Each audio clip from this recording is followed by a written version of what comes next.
Orientalism, in layman terms, is the hodgepodge mishmash of Arabic, Middle Eastern, North African, and South Asian cultures into a singular stereotypical monoculture, creating a false identity that many people thought was real and true. In more detail, it was a practice that started during the European colonial expansion into the aforementioned regions. With such differing cultures, the concrete idea of the East was created by the West, grouping these cultures together and assigning them attributes of exoticism, eroticism, and barbarism. The idea was they were uncivilized and untamed, but beautiful in their primitivism. This picture from The Wizard of Oz may be the best representation of that. Why is a middle-aged white man in Kansas wearing a turban and using a magic ball? Because they're exotic. They aren't from the same culture, but Dorothy doesn't know that. She's just enthralled by the exoticism of it all. Why does this cigarette ad have a man and a turban on it? Because hookah's from the Middle East? Because a harem girl is sexy? Because his turban is sexy? It's not about what they mean, it's about what we think they should mean. Let's apply this definition of Orientalism to something we all know and love. Halo.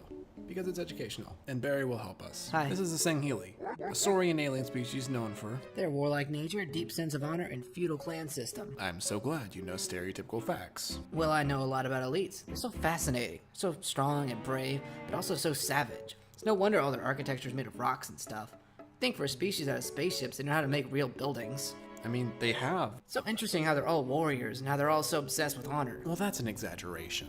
I also really love their clothes. It's so cool that they only wear armor, not clothes. That's not even remotely. And they all use swords, all of them. Not all. Their spirituality is so awesome. I love the whole great journey belief thing. So hip and cool and totally fits into my yoga routine. Well, that's really not accurate anymore. I mean, they're scary and barbaric and lizards, but in like a sexy way, you know? Alright, that's enough out of you. This is a fictional example, but it's still relevant. A very different culture is not easy to understand right off the bat, so sometimes you make assumptions, lump stuff together that isn't true. Maybe even make up some stuff because it makes sense to you. Sangheili have very old stone monuments? All their buildings are tents and temples. Some carry swords into battle? They all do. They're weird and scaly dinosaurs, but that makes them sexy?